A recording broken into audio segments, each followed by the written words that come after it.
I went on my honeymoon alone.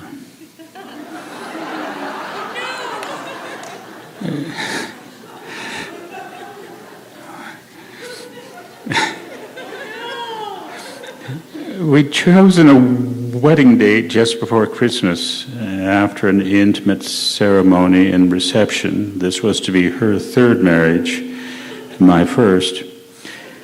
We planned to fly to Salzburg, then travel by train and taxi into the Czech Republic. We wanted to spend our honeymoon in a small, romantic, medieval Czech town on a bend of the Vltava River. The town was called Český Krumlov. We'd stayed there before and been very happy. We'd first talked of marriage there. I pictured us taking long walks beside the Vltava River, drinking plum brandy and eating garlic soup, making love in the afternoon in our hotel room. This was not to be. And now, besides my airline tickets and hotel reservations for 2 people, I also had a brand new suitcase stuffed with brand new winter clothes and a red knit cap with a white pom-pom on top. I had to tell the people on my guest list that the wedding was off. I phoned during a weekday, hoping they'd be away from home. Most were, thank God. I left a stiff upper lip message, assured them that there was no need to call back, and ended with a bogus promise of clarification at some later date. The truth was, she'd dumped me.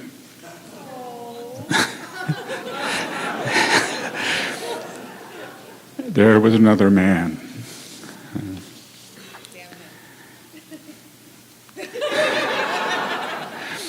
And then the phone rang. It rang and rang and rang. I explained, until I felt dizzy, and my stomach was tied in knots. Friends were lavish with advice. To thank them made me pant with embarrassment and suppressed rage. I was given the names and phone numbers of 4 psychologists, 1 medium who worked with Reiki, another who worked with crystals, a tarot reader, and finally a young woman lawyer who, I was told, was single.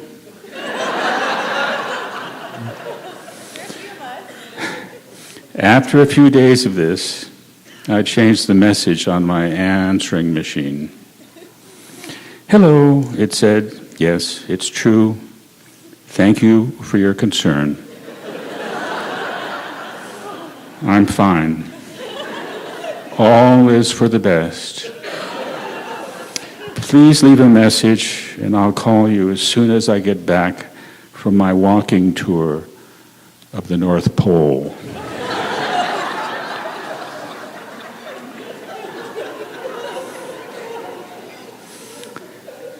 After that, I dithered. I think I was hoping that everything would change back to the way it had been just a few days before, and we could now get married. The wedding day arrived. The phone stopped ringing. There were no more consoling messages. What to do? Spend Christmas in Miami alone? No, I needed motion. I thought that if I avoided the hurt, it would always be there. So I headed straight in to face the heartbreak full on. I thought this would heal me. Why not Český Krumlov? If I could get through that, I could get through anything. All other options seemed cowardly.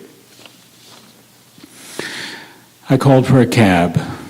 The next morning, after changing planes in Frankfurt, I arrived in Salzburg. The hotel clerk exchanged my double room for a single of cell-like simplicity. All that was missing was an iron crucifix hanging on the wall above the bed. I slept for 14 hours. I was the worst kind of tourist on my honeymoon. I turned my back on Mozart. I threw away my red knit cap with the white pom-pom on top and bought an expensive tobacco brown fedora. Most of the time I slept. That's all I wanted to do. Every muscle ached. I felt too exhausted to shave. I put on my new fedora and trudged through the snow to the outdoor market near the cathedral, where I ate sausages and quickly got drunk on cheap mulled wine. Then I trudged back to my hotel room and went to bed. I didn't want to think about what she might be doing, but of course, that's all I thought about. We met at an art exhibit when the museum director invited me to join her and others at a nearby restaurant. There was a line waiting at the door to enter, and as I came up, the woman at the end of the line turned to me and smiled. From that point on, I acted deranged. She had come with another man. I sat in his place at supper, next to her, blithely ignoring his existence. When it was suggested a couple of times that I might feel more comfortable sitting elsewhere, I answered that I was fine where I was. Such was my dazzlement. The ancient Greeks called this reaction madness from the gods.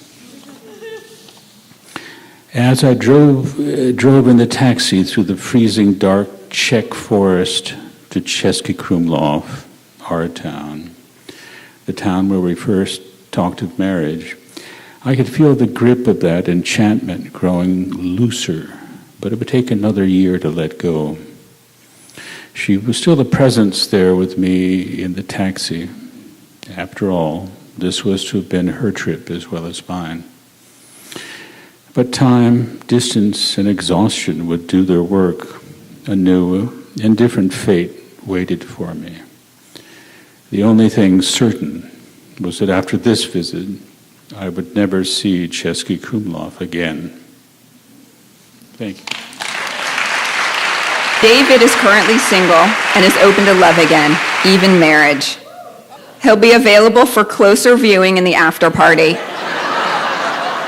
at Books and Books.